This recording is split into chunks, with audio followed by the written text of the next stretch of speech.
تاسو په توجه باندې ټول واورئ، خصوصا چې څومره مشران دي. اولاد دا د خدای پاک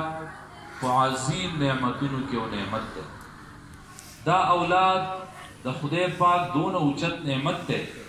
چې پیغمبرانو ډېر په عاجزۍ باندې د خدای پاک نه د اولاد د نعمت سوال کړی. په قرآن کې د لوی لوی پیغمبرانو دعاګانې الله ذکر کړي د الله نه اولاد غوښتل. په قرآن کې د زکریا علیه السلام په شان د عظیم پیغمبر دعا ذکر ده چې د خدای پاک نه اولاد غوښتل. په قرآن کې د ابراهیم علیه السلام په شان د عظیم پیغمبر دعا ذکر ده چې د الله نه اولاد غوښتل. د پیغمبرانو د خدای پاک نه اولاد غوښتل دا د دې خبرې دلیل دی چې اولاد د خدای پاک لوی نعمت دی. او بیا چې به کله دغه پیغمبرانو له خدای پاک اولاد ورکو نو په طور نعمت ولا په قرآن کې په اثباتلی دی. دا اثباتل او په طور نعمت ذکر کول دا د دې خبرې دلیل دی چې اولاد د خدای پاک لوی نعمت دی.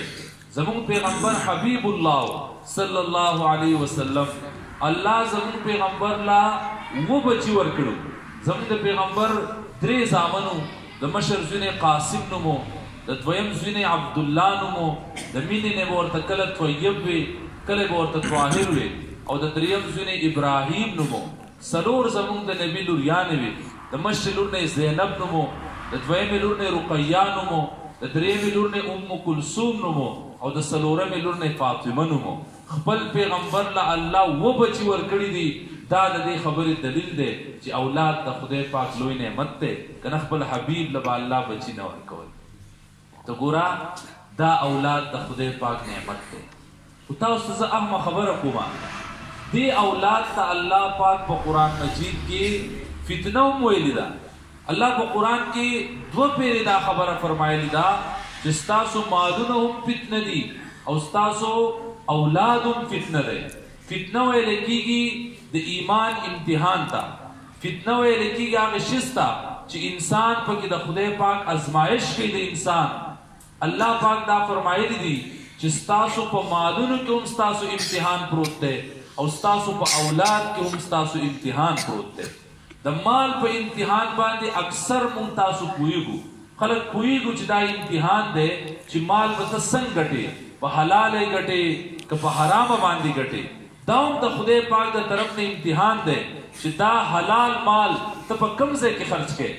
یوازې دا د مال امتحان نه دی چې حلال یې ګټې او که حرام یې ګټې. دا هم د مال امتحان دی چې ستا په حلال شوي مال کې به هم د خدای پاک کاري. دا به ته په هغه ځای کې لګې په کوم ځای کې چې پې الله خوشحالېږي، او دا مال به ته په هغه ځای کې نه لګې په کوم ځای کې چې الله خفه کېږي. د قیامت په میدان کې زموږ نبي دا فرمایلی دي چې د انسان قدمونه به تر هغه وخته پورې خوځېږي نه تر څو پورې چې د خدای پاک لا د سوالونو جوابات نه ورکړي. الله به تا تپوس کې اولنې چې تا له ما زندگی درکړې وه، تا زندگی په کوم ځای کې تېره کړې وه. الله به تا تپوس کې دویمې چې تا له ما نوجواني درکړې وه، تا ځواني په کوم ځای کې تېره کړې ده. ځواني د زندګۍ د ټولو نه اعلی دور دی. دا د وړوکوالي نه هم بهترین دی او دا د بوډاتوب نه هم بهترین دی. او د دې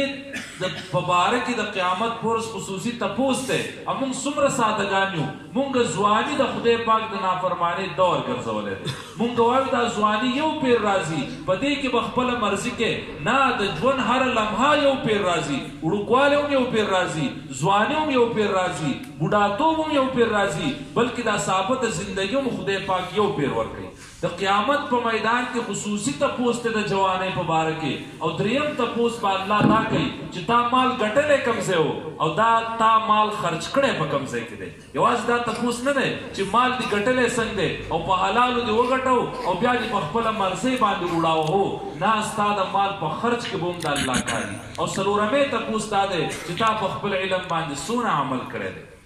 د مال په فتنې باندې ټول خلک پوهېږي. خو نن 99% مور و پلار د خپل اولاد په امتحان باندې نه پوهېږي. زما په اولاد کې خدای پاک زما کم ازمایش کوي. زه تاسو ته نن په دې مجلس کې دا خبره خیمه موږ د خپل استادان نه زده کړې ده چې چاله الله اولاد ورکړی دی په کوم امتحان کې پروت دی. د قیامت په میدان کې به خدای پاک څه تپوس کوي او هغه امتحان دا دی چې چاله الله اولاد ورکړي که زوی ولا خدای پاک ورکړی دی او که لور ولا خدای پاک ورکړي دا په دغه ورځ باندې په کومه ورځ چې دله خدای پاک اولاد ورکو خلک ولا مبارکباد به ورکوي چې مبارک شستا زوی وشو مبارک شستا لور وشوه او دی به مبارکباد قبلی خو د خدای پاک د طرف نه په دې پلار باندې هم او په دې مور باندې هم یو نوی حکم فرض عین شي هغه داسې حکم وي چې هغه د هغې خلکو په اوږو باندې نه فرض چاله چې الله اولاد نه ورکړی او هغه فرض عین حکم دا دی چې دا پلار او مور به د خپل بچو اوس دیني تربیت کوي او د دینی تعلیم انتظام به کوي دا حکم داسې فرض دی د خپل اولاد تربیت کول او خپل اولاد ته تعلیم ورکول دا داسې فرض حکم دی لکه څنګه چې مونځ په موږ باندې فرض دی څنګه چې روژه په موږ باندې فرض ده څنګه چې په صاحب نصاب باندې زکات فرض دی او څنګه چې په صاحب استطاعت باندې حج فرض دی څنګه چې رخچا ویل فرض دي څنګه چې حلال خوراک فرض دي دغه شان د خپل اولاد تربیت کول او د هغو د تعلیم انتظام کول دا په مور پلار باندې فرض دي خو څومره عجیبه ماحول زموږ جوړ شوی دی چې څوک مونځ نه کوي ځان ته ګناهګار وایي خلک ورته هم ګناهګار وایي چې څوک روژه خوري ځان ته ګناهګار وایي خلک ورته هم ګناهګار وایي خو 99% مور و پلار نن د خپل بچو تربیت نه کوي د هغو د تعلیم څه فکر ورسره نشته نه دا مور و پلار ځان ته ګناهګار وایي او نه ورته معاشره ګناهګار وایي حالانکه دا د خدای پاک د طرف نه یو لازمي فرض حکم و الله په قرآن کې موږ ته فرمایلی دي یا ایها الذین آمنوا اے ایمان والا خلقو قو انفسکم و اهلیکم نارا ځان هم د دوزخ د اور نه بچ کئ او خپل اولاد هم د دوزخ د اور نه بچ کئ عالمانو د دې آیت لاندې لیکلي اولاد د دوزخ د اور نه به څنګه بچ کیږي